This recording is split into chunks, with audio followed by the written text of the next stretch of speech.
Estas son las noticias de Venezuela. Tenemos la primera página del diario El Universal. En Caracas, Maduro afirma que ley antibloqueo impedirá el robo de los recursos. Maduro entregó ayer a la Asamblea Nacional Constituyente su proyecto de ley antibloqueo. Dijo que tenemos un pueblo muy consciente que sabe la verdad y no han podido parar su lucha. Destacó que las políticas de agresión de Estados Unidos están diseñadas para destruir, pero que el pueblo venezolano ha logrado resistir de forma heroica todos los ataques imperiales.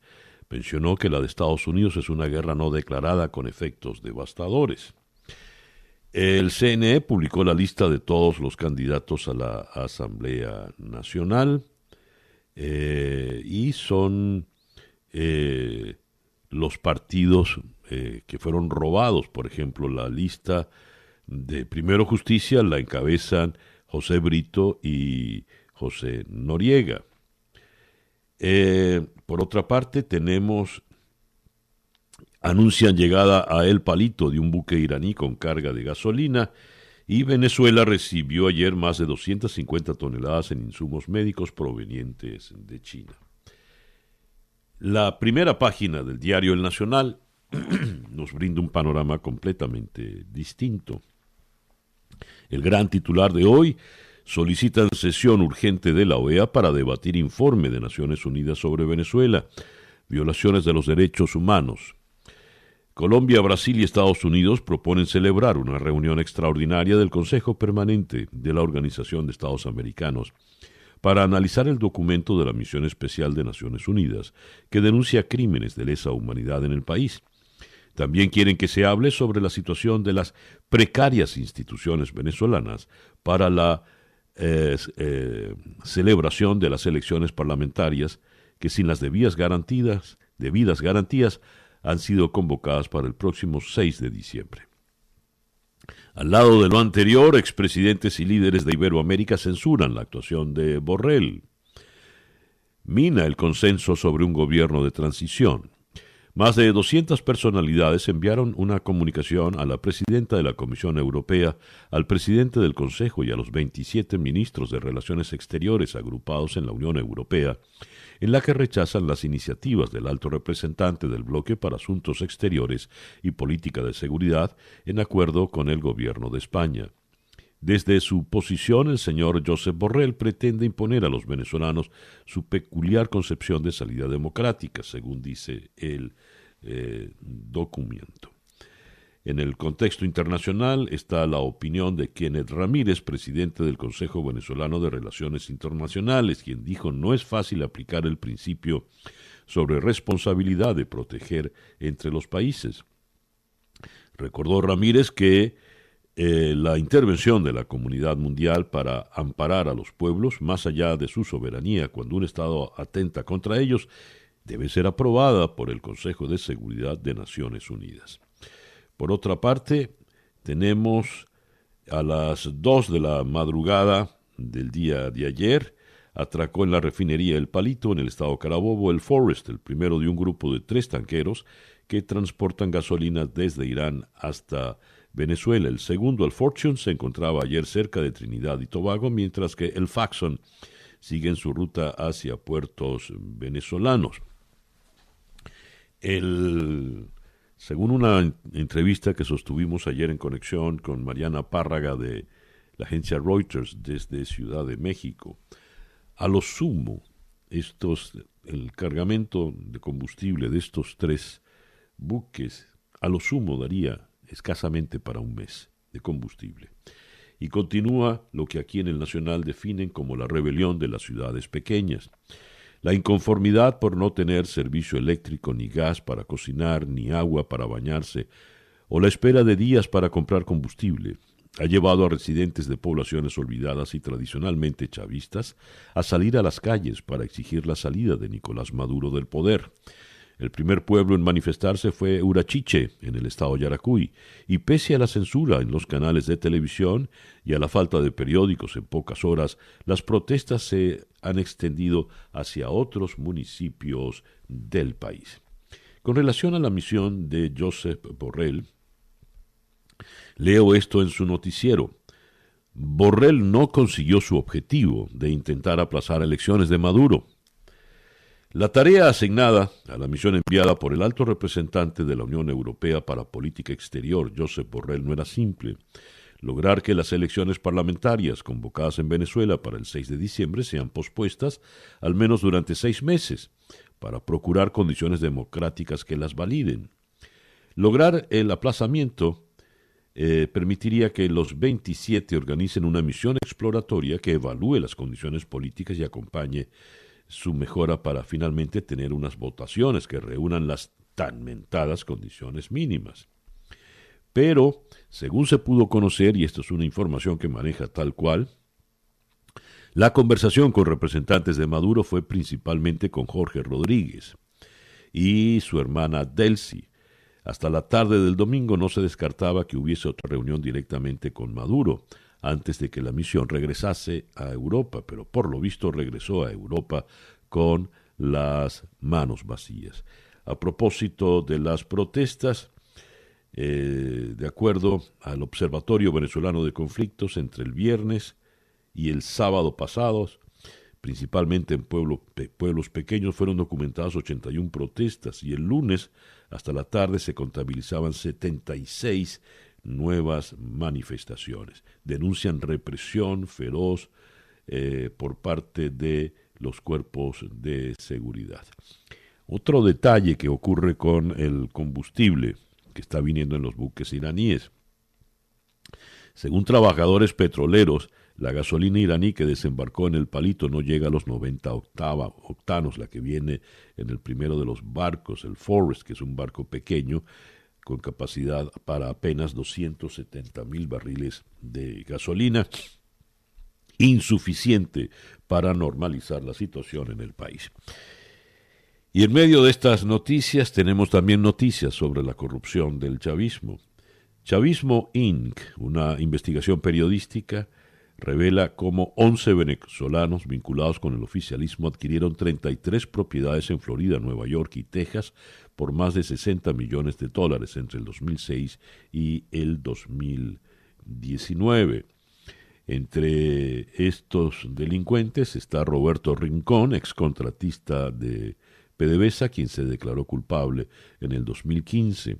El otro es Carlos Eric Malpica Flores, ex tesorero de la Nación, ex jefe de finanzas de PDVSA y de paso sobrino de la señora Cilia Flores.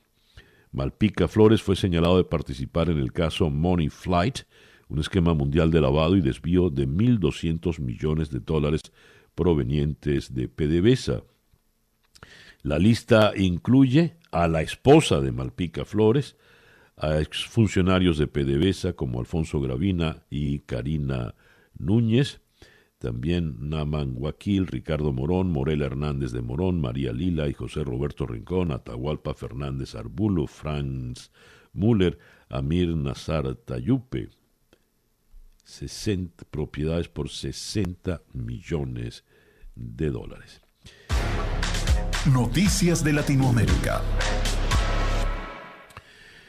Buenos Aires.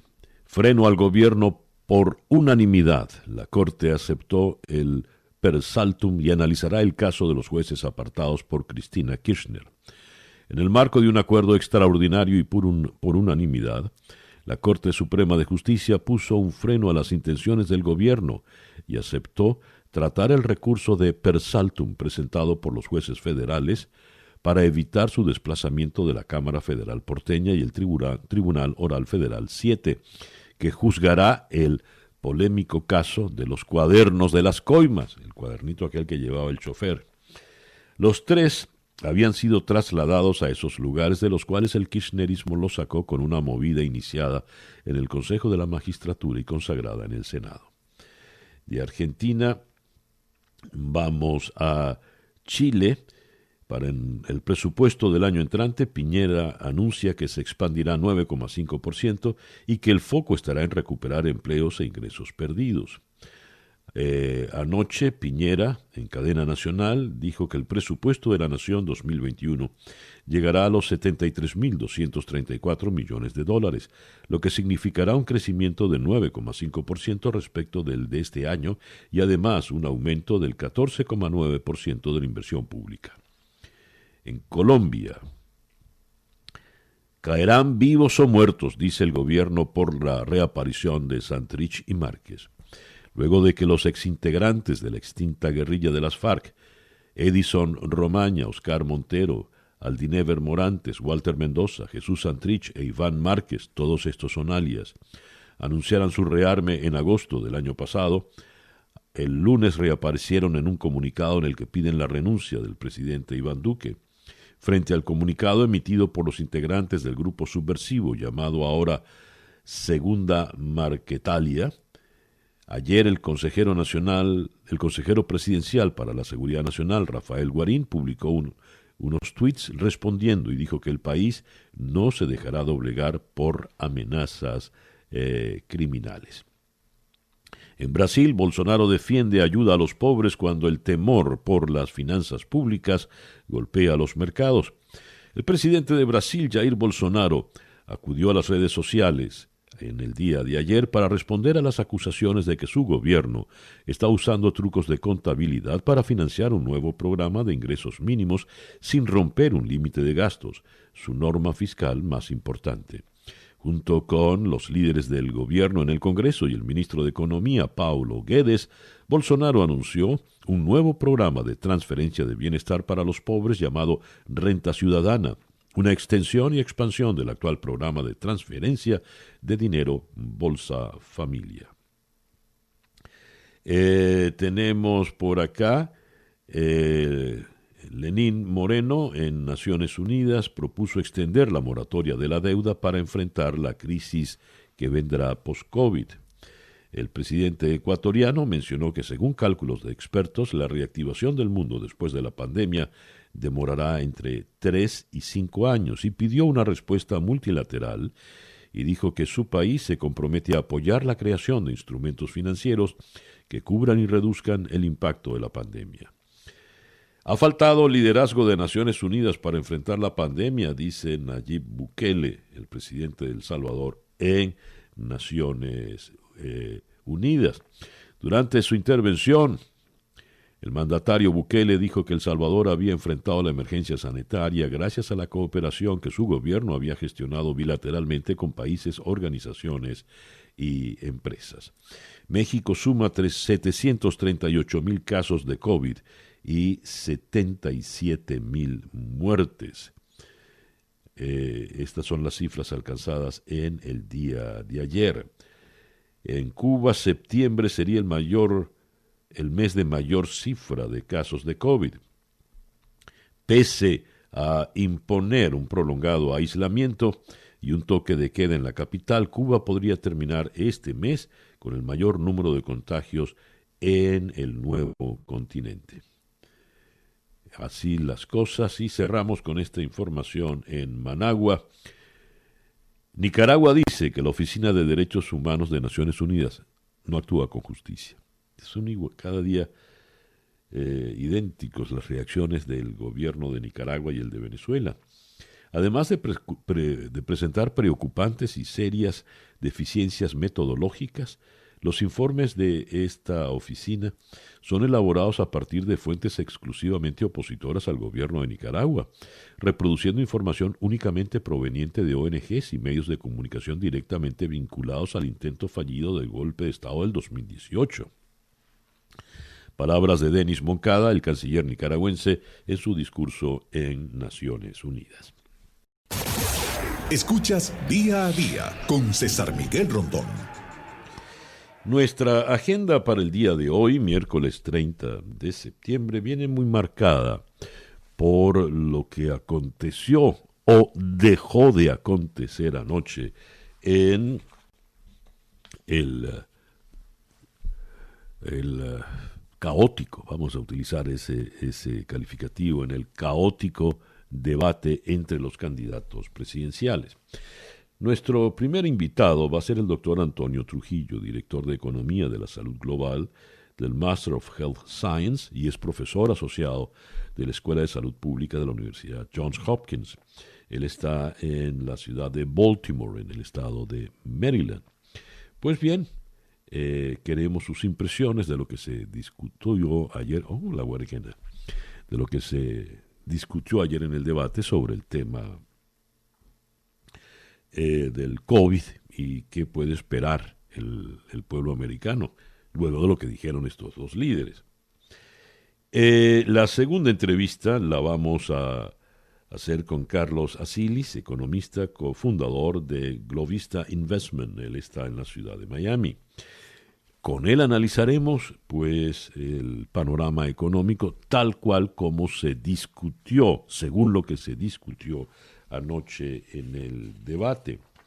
Después vamos a ir a Washington para conversar con Jimena Sánchez, directora de la Defensa de Derechos Humanos en Washington para la Oficina de América Latina, WOLA.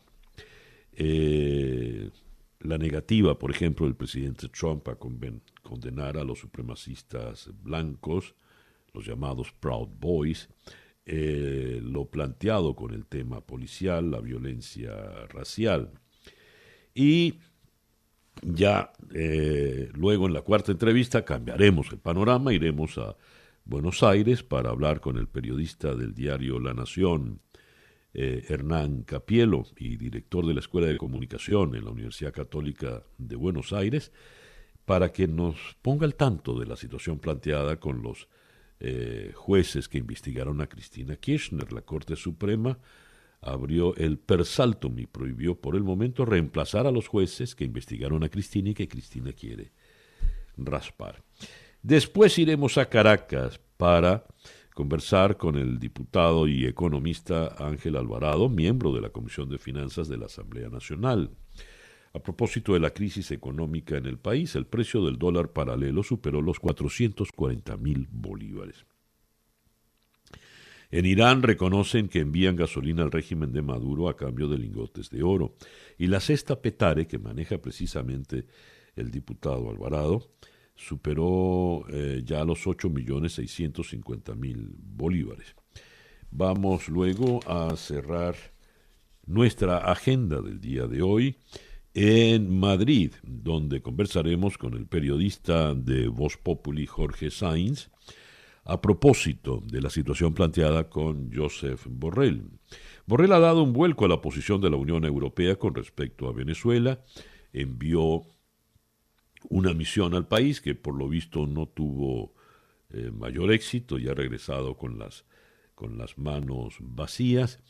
Esto le ha complicado el panorama a Borrell, quien se comenta habría enviado esta misión a instancias de Pedro Sánchez, y Pedro Sánchez a su vez presionado por su vicepresidente segundo, el señor Pablo Iglesias. Esa pues nuestra agenda para el día de hoy, miércoles 30 de septiembre del año 2020. Y se nos fue septiembre. El editorial con César Miguel Rondón. Hasta bien avanzada la madrugada estuvimos anoche con Mariana Reyes y Eugenio Martínez y un magnífico grupo productor, llevando por la pantalla de TVV el debate entre los principales candidatos, el primer debate entre Donald Trump y Joe Biden, y había expectativas, aunque no muchas. Todo giraba en cómo se comportarían estos dos personajes tan distintos. Uno de 77 años, sosegado, calmado, con algunos detalles de tartamudez. El otro de 74 años, 3 años menor, agresivo, intempestivo, fuerte. Pues el debate fue un caos, porque el agresivo no dejó de interrumpir e interrumpió al propio moderador, quien tuvo que ponerlo en su sitio en más de una oportunidad, y hasta el sosegado cayó pues en la trampa del otro y también se fue a subir el tono y a insultar. Llamó a Trump payaso, le mandó a callar. ¿Qué queda en definitiva del debate de anoche? Pues poco. Según los expertos con los que habíamos conversado antes del debate, estando Trump en desventaja, 10 puntos constantes desde que se inició la campaña por debajo de Biden, pues era el que estaba obligado a ganar el debate. Sin embargo, hizo lo que siempre ha hecho, por lo tanto, no pudo cambiar la tónica. Y como agravante o para más INRI, como decían antes, cuando fue enfrentado en cosas directas, condene usted, aproveche la oportunidad para condenar a los supremacistas blancos, no solo no los condenó, sino que dijo, Proud Boys, retrocedan y manténganse alertas. Es una pena en definitiva. El tema de los impuestos tampoco quedó claro. De manera que si había indecisos, estos seguirán allí y para muchos el debate no tuvo ningún ganador. O como titula hoy el Washington Post, el gran perdedor fue el pueblo norteamericano.